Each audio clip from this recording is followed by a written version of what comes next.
Good morning. We are at the home of Mrs.Agnrs Ray, and it's so good to see you, Miss Ray. How are you feeling today? I'm good, Pastor. How are you today? I'm doing quite well. Miss Ray is a member here at Metropolitan United Methodist Church. How long have you been at Metropolitan, Miss Ray? Born and bred into Metropolitan, from Orchard Street up to here. So, can you tell me a little bit about what you remember, what you recall about the march from Orchard Street to Metropolitan?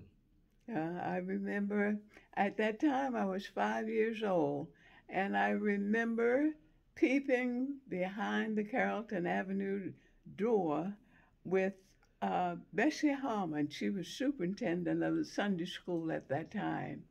And if I concentrate long enough, I can almost hear the sloshing of the people's feet coming up Carrollton Avenue from Orchard Street Church. I just peeped out. I was 5 years old at this time. Very good. So, Orchard Street was the church that birthed Metropolitan. It changed its name to Metropolitan. Can you tell me what you remember about Orchard Street Church? I only remember one thing about Orchard Street Church. My grandmother, my great-grandmother, lived at 717 Druid Hill Avenue, and it was a stone and on a corner house of Orchard Street Church. You just walked right down the street. At this time, I hadn't even begun school. I remember the sanctuary was a huge room with oak-colored benches. They were hard. There were no cushions on the seat. And when my great-grandmother took me there this particular Sunday, I sat with my back to the bench. And when I did that, my feet just held up straight in front of me because I was not tall enough for them to hang down. And every once in a while, I would ooze up on the back of from the back of the bench to let my legs just hang down. And every time I would try to do it, my feet would hit the back of the bench, and my grandmother would tap me sort of kind of lightly on my leg, and I would ooze on back on the bench, and there I sat with my feet straight up, looking and listening. That's all I remember about Orchard Street Church. And so Orchard Street changed its name to Metropolitan United Methodist Church. Who is the minister you most remember in your younger days at Metropolitan? I don't remember who the minister was at that time. I remember the Trigg family, the father Trigg and his son C.Y. Trigg. It was the father who was pastor at the church at Metropolitan at this time, though. Do you remember that year? I have no idea. How about the second Trigg? Do you remember that year? A year I can't name, but I'm thinking it might have been, well, I'm not going to say that. No, I just don't want to step into that. I don't remember the year. Now, you met your husband at Metropolitan. No, I didn't meet my husband at Metropolitan. We were married at Metropolitan. So do you remember what year that was? Yeah, Reverend Jackson. Reverend Jackson. Reverend Jackson was the pastor there who married us. Very good. Mm-hmm. So what was worship services like at Metropolitan? Oh, they were all simply wonderful. And as I'd say around the age of 13, perhaps 14 years old, after Sunday school, the group from the Sunday school would go up and sit on the balcony, and I remember how people would become overjoyed with the Holy Spirit. They'd run around the church. They literally went up to the altar where they fell prostrate on the floor right there in front of the altar. And I sat and looked, and the first thing was not a good thought, but my thought, and I have to be truthful about this, my thought was, what is happening? What is wrong with them? in short, it took a long time for me to realize, simply because it happened to me, not then, long time from then, but I understood then exactly what they felt. But they ran around the church and just joyously expressed themselves in their own way, and they usually wound up prostrate on the floor there in front of the altar. It was just um, amazing to me, and they were so, and I'm saying they really fell out and were asleep or in the spirit or whatever.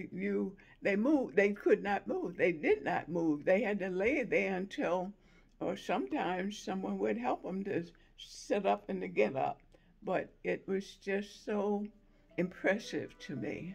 Do you remember Martin Luther King ever coming to Baltimore City, or any other civil rights leaders? Did they ever come to Metropolitan? Oh my, Metropolitan was open that to that whole area of time. Mm-hmm. We had people from out of town, from down south and all around, come to the church. We opened the doors of the church to the people who were working with this movement. And we even housed them, that they slept in the balcony, and we tried to keep them fed at that time. And it was just a sad time, and it kept you in wonderment. I kept wondering, where do we go from here? What's going to happen next? And these are the kind of thoughts I had about it. Do you remember when Martin Luther King was assassinated and what was going on in Baltimore City at that time? Do you remember what happened? I remember well. The city cried, Baltimore City cried. I remember well the shooting and at the death of Dr. Martin Luther King, and how what it did to me as an individual, and all of my neighborhood. Church members, we just couldn't even accept the fact that this had happened. And somehow I left it all with a peace from the standpoint of his mountain on the top. He had seen it.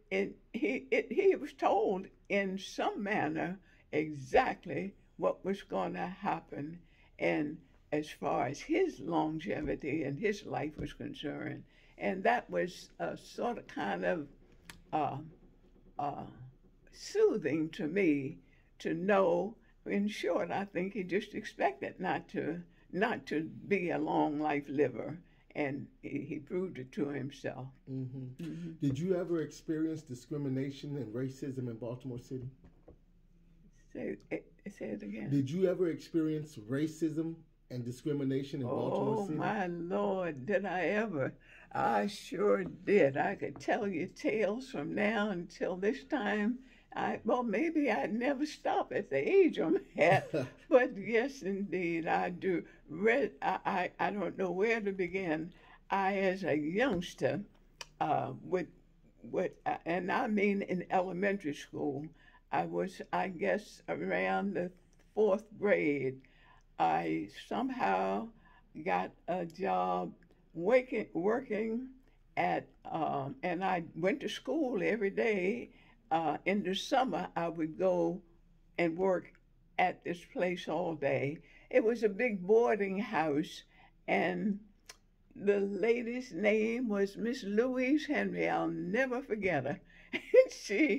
I would go in the evenings after school to serve dinner, and you wore a little black uniform with a little white cuffs on the long sleeves and something slapped up on your head. And by the time I would get there, I would have to set the table up for dinner. What she had was a big boarding house on Charles Street, and she housed college students, senior citizens, and that kind of clientele was there.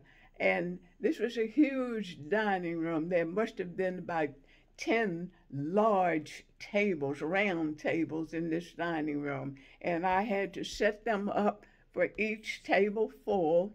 And I was taught by her how to set the table, actually, the knives, forks, and where the bread, butter plate went in this. You were just, I learned a lot, and I was always accepted to that. So yes, they would come down and have dinner. After dinner, I had to wash the dishes. Now, not all of this, uh, I did the tables, but when dinner was over, I helped with getting the dishes washed, is what I should say. Yes. And so this was this was what that was like at me. That was what. But you had to go to the back door to get in. You couldn't read. It's a huge building. You couldn't ring the front door and go in on Charles Street. You had to go in the back of Charles Street. That's one thing. The other thing I like to talk about real fast, I'm going to tell you this one, and it was about going to Hex. Hex used to be on Pine Street. That's the first Hex company that ever hit Baltimore. And I had just begun working well, this was at the time of World War II, 42, World War II, 43. I had gotten a full-time job working in the defense plant, Glen L. Martin. I had achieved a full-time job there. In fact, when I was in the 12th grade of high school, I went to a defense school to find out and was taught how to read blueprints and so forth. I was hired shortly after commencement, and the first thing that came about with me, and I forgot your question real quick now. Well, the question was about your experiences with racism. Okay. And after one day, you got paid every Friday. Mm-hmm. And this was big money. I'll never forget my first pay. I went home that day and they paid you in cash money. And in my parents in the kitchen, I just went wild, showing them and telling them $30 was my pay for that 1 week. And oh my, I just enjoyed it very much. But most of all, I want to tell you what happened. One day I went down to Head Company, and again, they were at Pine Street. And when I walked in, and I really went for a pair of dress gloves. Mm-hmm. And please understand, the people of color went to shop downtown just like they dressed to go to church. You wore your gloves, you had your hat on. There was no mistake about it. You were cleaned and ready for that shopping trip.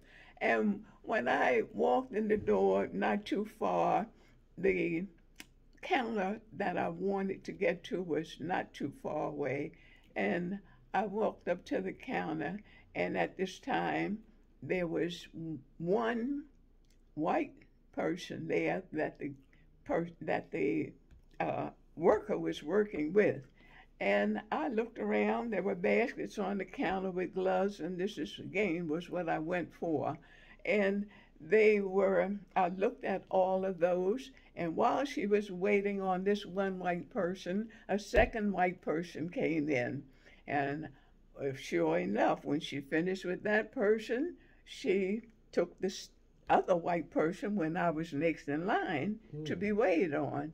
And as she waited on her, another white person would come in, and this happened until finally, when there was nobody there but me, she said, "Now what do you want?" Oh, goodness. And that's the tone she spoke to me in, and I said, "Oh boy, I got to get ready real fast." And I said, "Yes, I'd like to see this pair of gloves." And I pointed to them. They were locked in a case, an encasement. And she said, "Well, there's gloves." I said, "I've looked at these gloves the whole time you've been waiting on others, and I want to see that pair of gloves." She unlocked the encasement, took the gloves out, and looked at them, and she said, "These gloves are $15.99. You can't afford that." And oh boy, did my pressure rise. And I was ready for her that day. And so I said, "I want to see those gloves." And so she measured the glove finger by your middle finger, and was able to tell my hand would fit in that glove. And I bought those gloves. And yes, she was real right when she told me I couldn't afford $15.99 for those gloves, and I think it was $15.95. She said, and I told her, "You showed her. You don't tell me what I can afford and can't afford." And that's the one thing that really did it here in Baltimore. And I did go to New York. I lived there for 3 years and had another experience with a toddler as far as racism was concerned. That's when I learned, and I'll tell you, do I have time to tell it? Yeah, you have time. Okay. And this happened. I had gotten gifts for everybody to come home for Christmas, all ready, and I had seen this belt and a pair of earrings that matched in an encasement at Macy's store in New York. And I couldn't afford it. I had to get all the others paid for and done. And incidentally, I had taken on a second job in a mail order house where you got $5 for every 500 envelope you typed addresses on for the companies. And I finally decided that I would be able to get it because of this extra job I had for the holidays. And I began to work at it, and up until I'd say 2-3 days before Christmas, before I was ready to go home, I went to see if the package was still there. The belt and the earrings were still there, and the store was packed, and mostly men around the counter. I could not see to look down in the encasement to see if the belt and the earrings were still there. And I'm looking to see, and peeping around, and finally I saw them, and I stood there and waited. And while waiting, I felt something pulling at my coat, and I looked down, and this little toddler who had a strap around her waist, and her mother, whoever she was, whoever was with her, seeing to her, actually was nowhere in sight. I looked down, and she couldn't have been more than 2.5 to 3 years old, and said to me in a childlike voice and speaking words, but clearly she said to me, in quote, "You old black nigger." I realized then that this was not going to go away, at least no time now. And I knew within my heart it was taught. No way a child could say that to me and not have been pointed out and named that for the child. So that's a couple of the experiences I've had, but I'll stop right there with them. Well, I'm glad you shared that. Could you tell me a little bit about the role that women played in the church when you were growing up? The role that women played. They were that statement, "It takes a village to raise a child," is the kind of action that took place all over and in Metropolitan United Methodist Church. From the time of my being able to, I worked with, when I became a young adult, I began working with the children in the elementary grades in Sunday school. I became a Sunday school teacher then for the elementary grades, and I stayed there until my daughter became a youth person. Our classes and all were held up on the top floor in the church for the youth, and I worked Sunday school teacher and worked up there with the youth under the leadership of Mrs.Agnrs, of Countess Payne, and we had a joyous time with the youth. We had a course of study we followed. We had the study that was given to us by the librarian and ordered by the church for us, a course of study that we went through. I became a MYF counselor. I worked with, I became a retreat counselor, And there, every summer, for one whole week, we take the children and have courses study and much fun there at that. We would also take them to bowling. That was a scheduled thing we would do. I think once we took them to a movie to see Christmas play, a movie that was scheduled. But it was joyous. And I worked I think 15 to 16 years from then. I have a 3-year-old son who was then in the elementary grades at church, and my daughter had gone up into the youth centers, 5 years between the two of them. And that's why and how I love children, and just, I never get enough of them. And they keep you young, they keep you smart, they keep you on the ball. You have to catch up with them sometimes, but it was just joyous. So, do you remember the names of any of your students at Metropolitan that you taught? Oh my. Uh, uh, Jimmy Mills was one of them.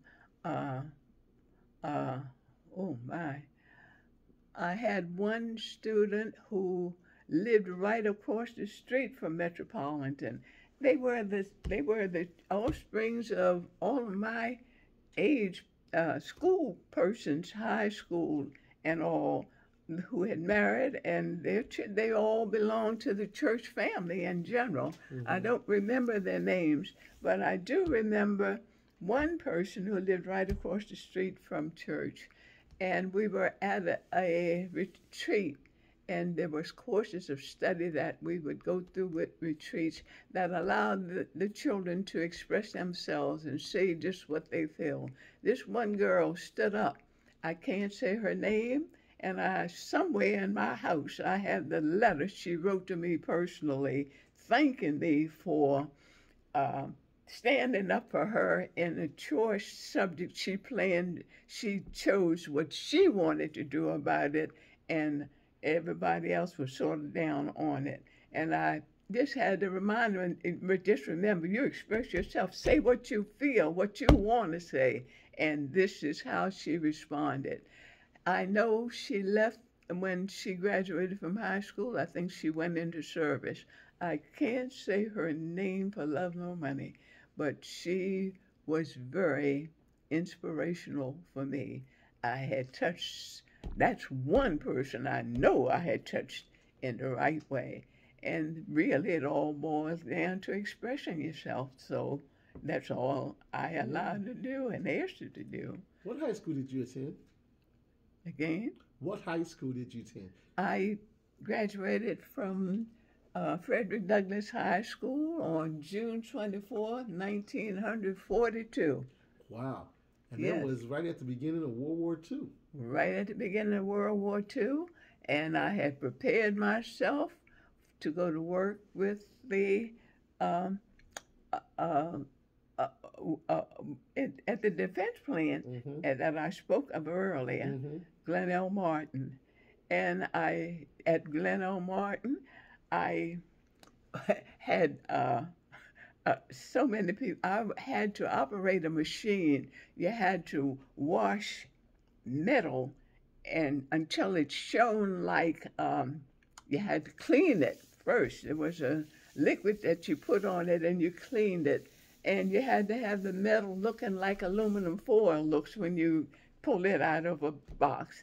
And you put it under the machine to weld two pieces of the metal together, and it was called spot welding. And you put your foot on the pedal, and it spotted, and that's how the metal was put together for the airplanes. I worked on B-29ers, incidentally. Mm-hmm. It was just something else. And there were people from women. This is where the village area comes in again. They could not believe I was the age I was, and I was there doing what I was doing for this job. And they got to the point where they talked to the supervisor. And finally, I got moved from that spot welding job to the uh, uh, room, what do you call it, where all of the parts are kept. What do you call Supply it? room? Supplies, yeah, okay, in the supply room. And I became manager there. I knew. And what really took place is that orders for all parts of the plane were kept in the supply room. And when they needed supplies in the various departments, the department supervisor would send a worker with a written request to get the part to bring back to do the work. And actually, uh, I got to know the names of parts, identify them, order them, know when they were ordered. It was just a wonderful thing. And wouldn't you know, I left there and I was in New York. My parents and all approved of this, and we were with a member of the family's daughter who had lived there. And I was in New York.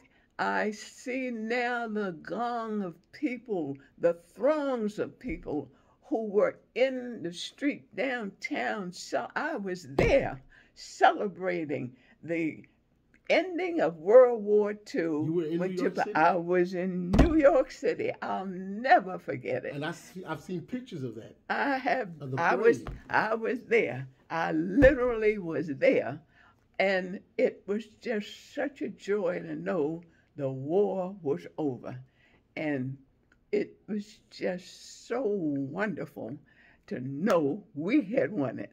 And I just sometimes sit and reminisce over certain things, and I'm just happy about it.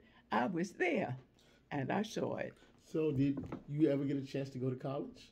Yes, I did. Where did you go to college? It took me 7.5 years, summer, winter, spring, and fall, to get an undergrad degree from Morgan State University. And my daughter was in college at the same time when this took place. I majored in social work. Sociology was my minor subject, but it's all about people with people. And I'm happy, I'm most happy, and always have been, to just help somebody along the way. And when I'm doing that, that's where the happiness came to me. That's where the joy, that's what the joy comes from. And I've practiced it and given up until now. If I can help somebody along the way, here I am. So tell me a little bit about your children. My children, both of them have, my son lives in California, and my daughter is in the county here in Baltimore, Maryland. I have a grandson, and my son is, he's done a lot of studying behind.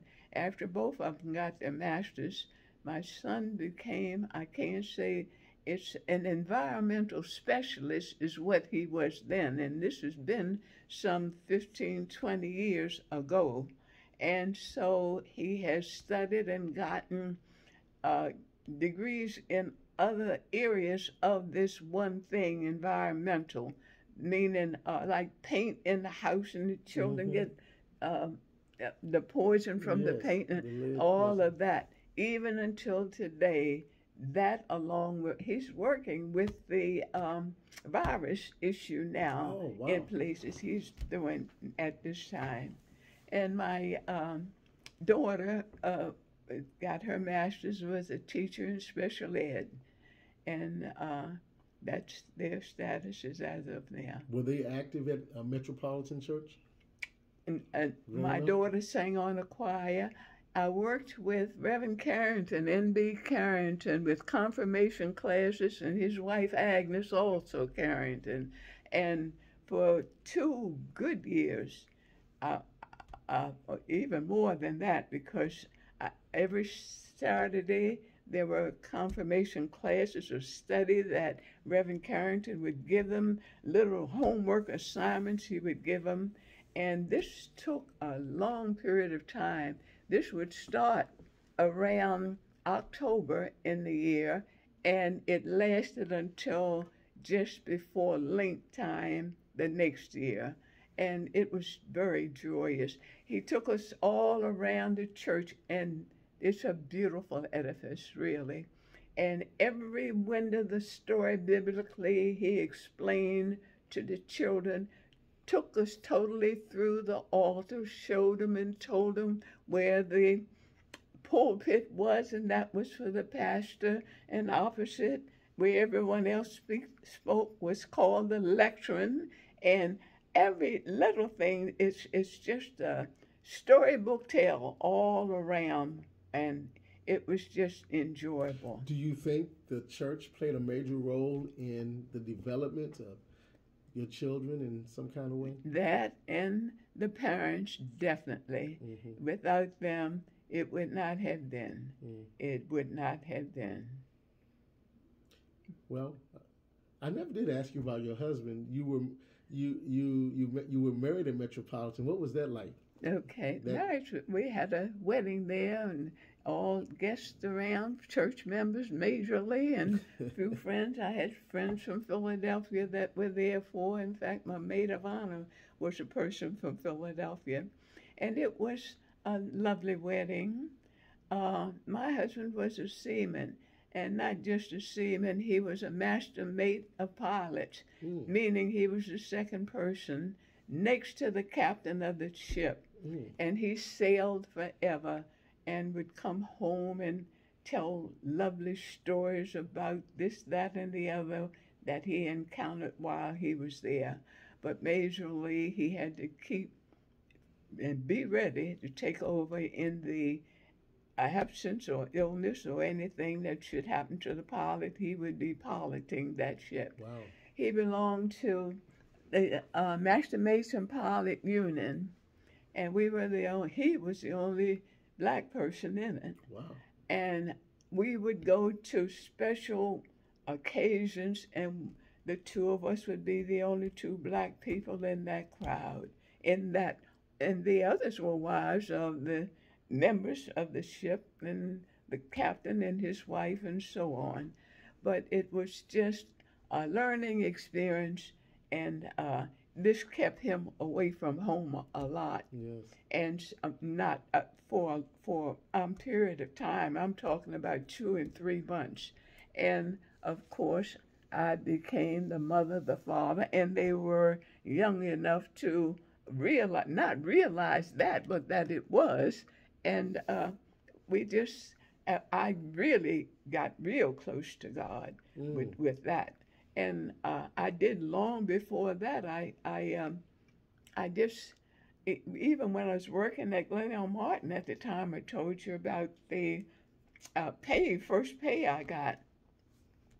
I would take care of my house expenses. That was to pay my rent. I had another bill, phone bill was mine to take care of, and anything else. When I got paid, the first thing I did was set aside $10, and I gave it to my mother. I got so sick of her going to Papa to tell her it's okay to go buy a pair of shoes for a sister or brother who needed it. It was to that point. She kept him my father, head of the house, and I've never seen a greater love. I don't think there's been a greater love than that of my mother and father. Everywhere Mama went, well, my father belonged to the Masons and my mother belonged to the Eastern Star and the Elk. Except for their meetings and their doings in those meetings, they were together. Now, were they members of Metropolitan too? My father and mother were teenagers in shops in Orchard Street Church. They married at Orchard Street Church. That's where they met, and that's where they married. And she was secretary. They both sang on youth choir at Orchard Street Church. They grew up in the church there. And Orchard Street Church was formerly, Metropolitan was formerly named Orchard Street Church, right? Orchard Street Church was the first church. Was the first church, and we came to Metropolitan. But you changed your name from Orchard Street to Metropolitan, right? Is that what happened? Yeah, I was born and bred. You was born and bred into Yep. it. Hmm. Very good. That's what it meant. Hmm. Well, this is very insightful. I have one more question about Pennsylvania Avenue. I know these are a lot of questions, Oh, yes. but I want you to know that this is giving us a lot of history here. And we can't get it unless we talk to people who live there. Mm-hmm. What was Pennsylvania Avenue like? Pennsylvania Avenue was not as never as hard or thought of as it is today. I think of the Royal Theater where Red Fox and all of the glamorous singers, the women singers. What was the one's name who was bouffant with her clothing? I can't. She's died.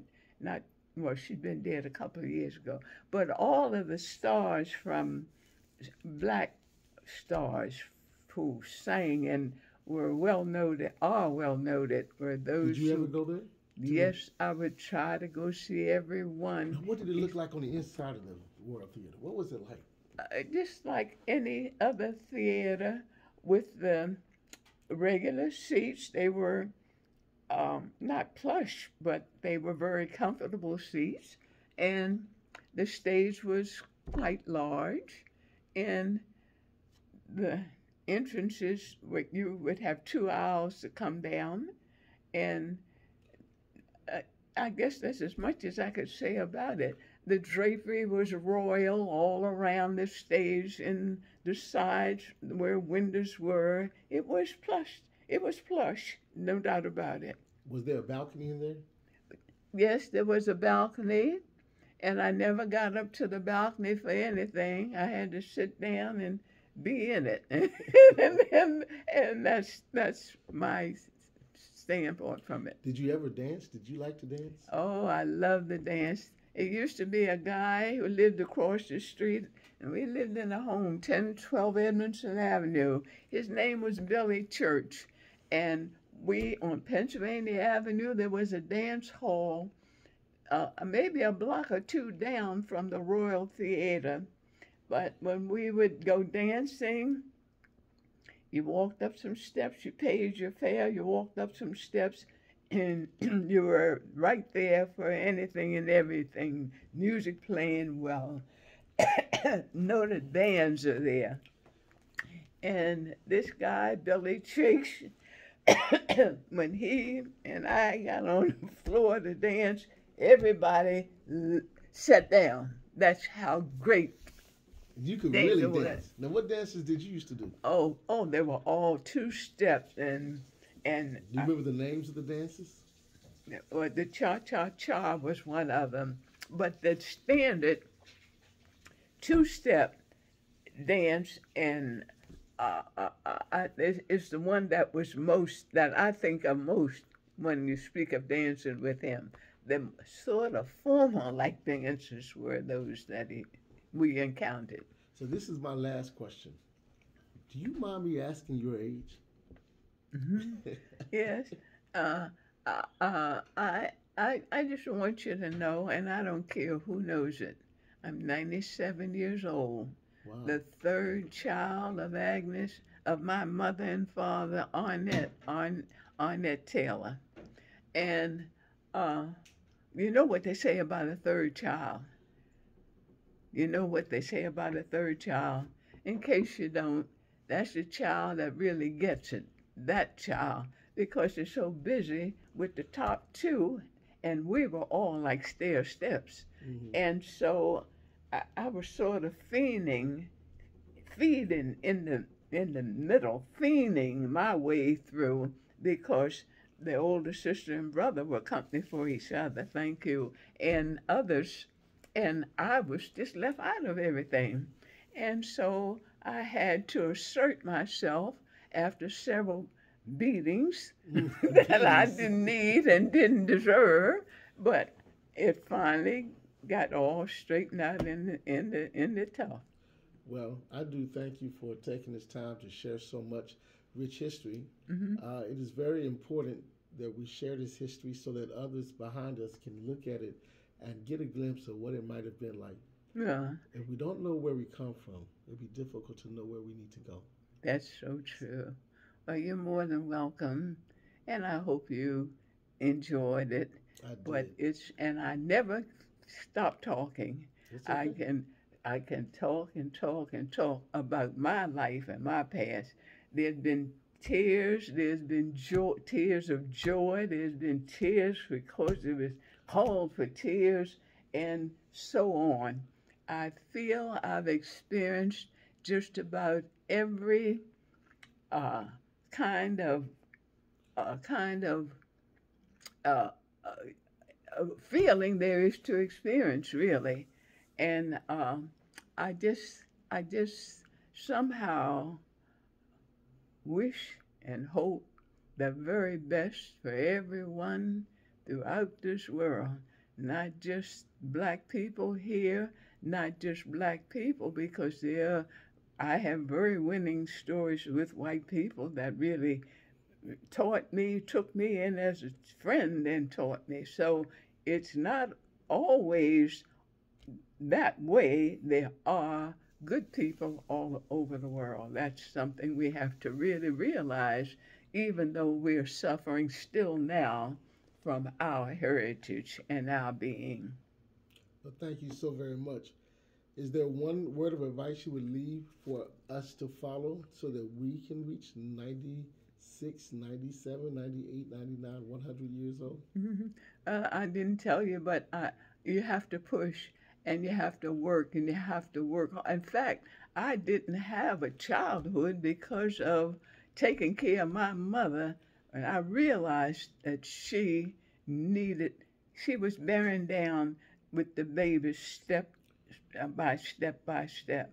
And I would come home from school, take my clothes off, take the infant baby. If you take the infant baby, you got to need baby because it's just like stair steps to give her freedom to get dinner together and so forth.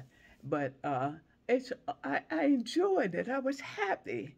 That's the wonderful thing about it all. And so I just cared and saw after my mother. I knew she needed that help. And my older sister and brother were out in the street skating, riding bikes, carts, putting anything but in that house doing what I was trying to do. That was the way it was. What was the name of your husband? Willie Ralph Ray.